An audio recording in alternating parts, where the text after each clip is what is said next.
What's up, everybody? This is Justin Flinner coming to you live from Northern Virginia with the Justin Flinner Podcast by My Mentor Medicine. Today's topic is about balance. Balance, balance, balance. We use this word all the time, every day. We hear it all over the place from all kinds of people. But what exactly are we trying to do when we're working to bring our lives into balance, or the world into balance, or society back into balance? Here's a more personal question. Are you right now in your life working to bring something into balance? For example, are you trying to start something new? Are you trying to keep something going? Are you trying to bring something to an end? All of these are an aspect of bringing something back into balance. So you get to the end of your workday and you have a few projects that you have to wrap up. And you're working really hard, you're working really fast, and then somebody comes in to bug you. Not necessarily bug you, that wasn't their intention, but they come in and they're asking you all kinds of questions about something, and in your mind, you're thinking, why are you bugging me? I have so much stuff I have to do. I'm so busy. Please leave me alone so I can get this done and go on to my next thing or go home.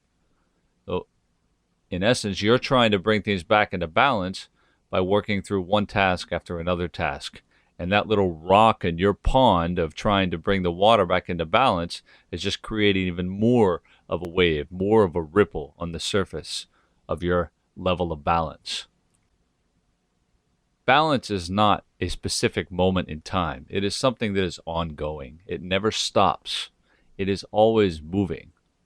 But even when it's always moving, when things are in what we consider to be a true state of balance, then we see them as not moving. We see them as calm, stable, peaceful.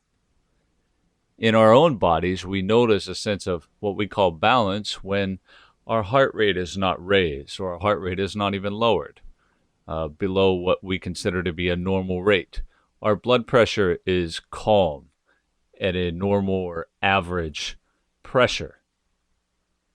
The functions of our body, including the number of thoughts that go through our mind, are slowed to a certain amount, almost as if we're not even thinking, which will never happen because we would ultimately be dead. To slow down your thoughts, to slow down your physical body, to bring it back into a state of homeostasis, which is the term that we often use to relate to the idea of balance. We use all kinds of terms nowadays to try to understand or believe that we understand what this truly is, such as mind-body or mind-body-spirit, these kinds of practices. I just need to get more balanced. I need to be more in control of my life. So this practice of finding balance in our lives is something we all do on a daily basis. I'm going to raise it to a higher level, though.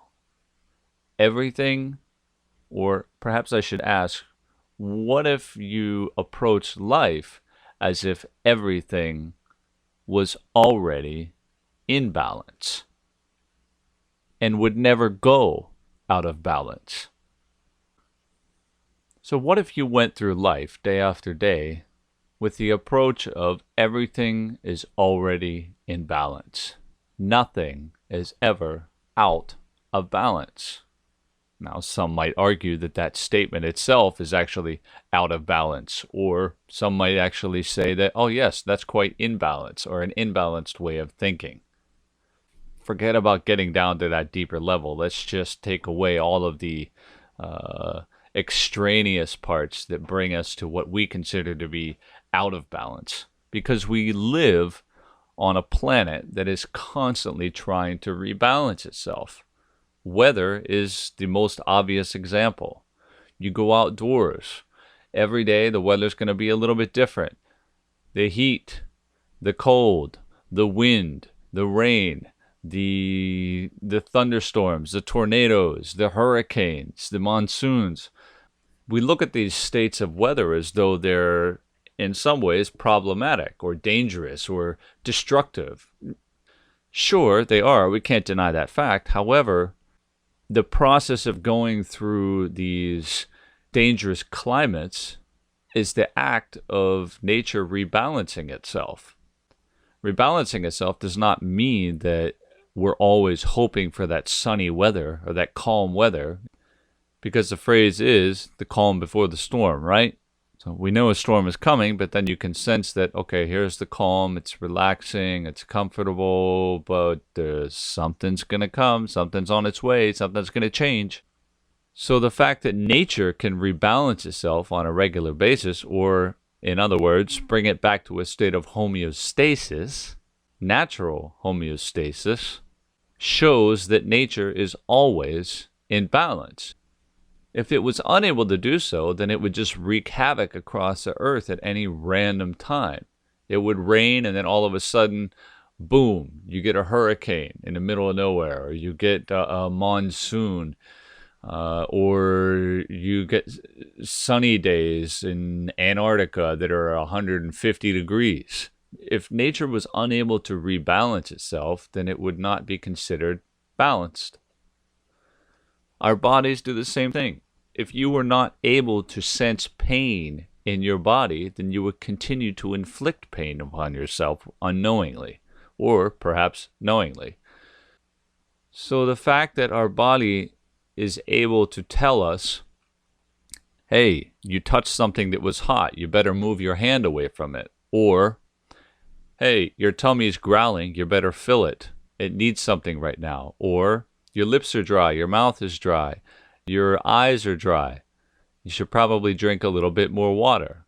So the body is constantly sending us signals that we need to do something more or do something less. That is a state of balance.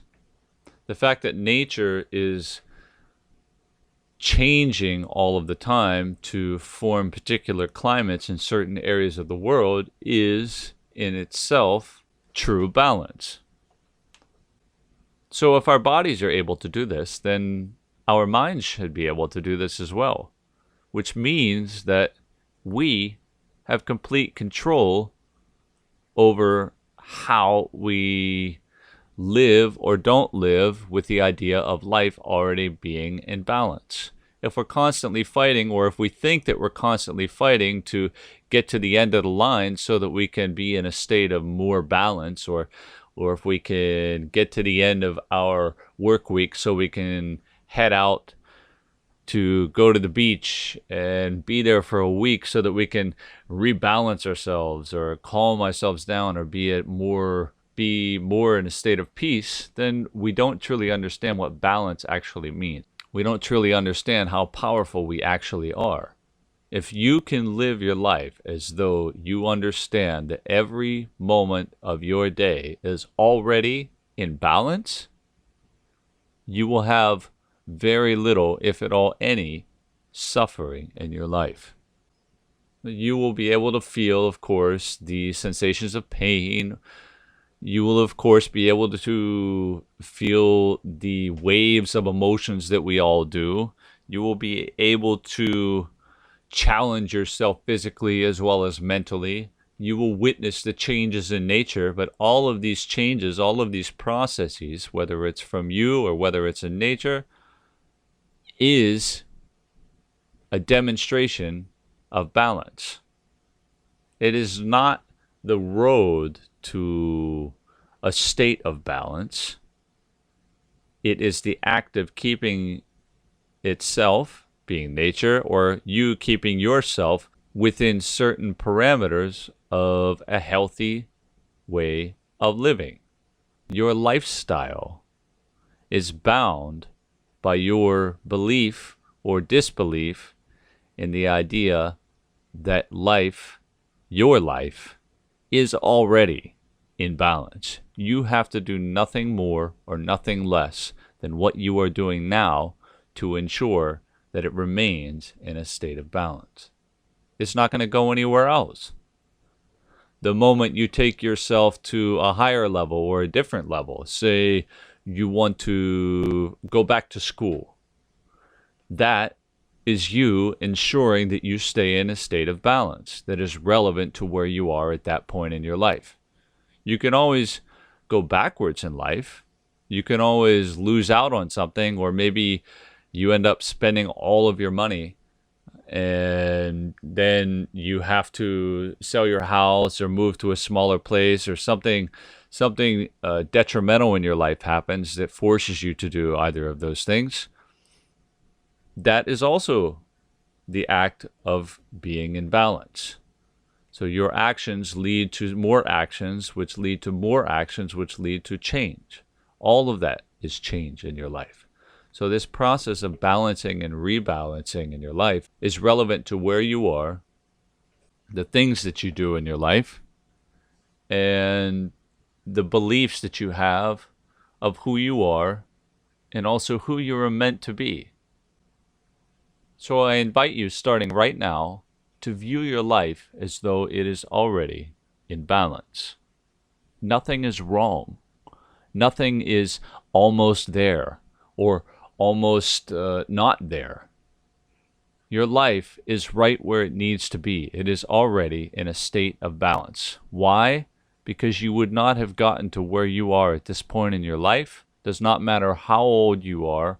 Does not matter how young you are. It does not matter what you have accomplished or what you have not yet accomplished. Your life is exactly where it needs to be. And it could stay where it is for the rest of your life. Or you can make the choice to move forward to a higher level. And that choice will lead you to new decisions, to new goals, to new beliefs, to a new understanding of who you are and what you are capable of. And that is a state of balance. So there's no need to go off and do any new mental exercises or new physical exercises to improve your balance, because you are already in perfect balance. That's it for today's podcast. I thank you for listening. This is Justin Flinner coming to you live from Northern Virginia with the Justin Flinner Podcast by My Mentor Medicine. I'll see you guys next time.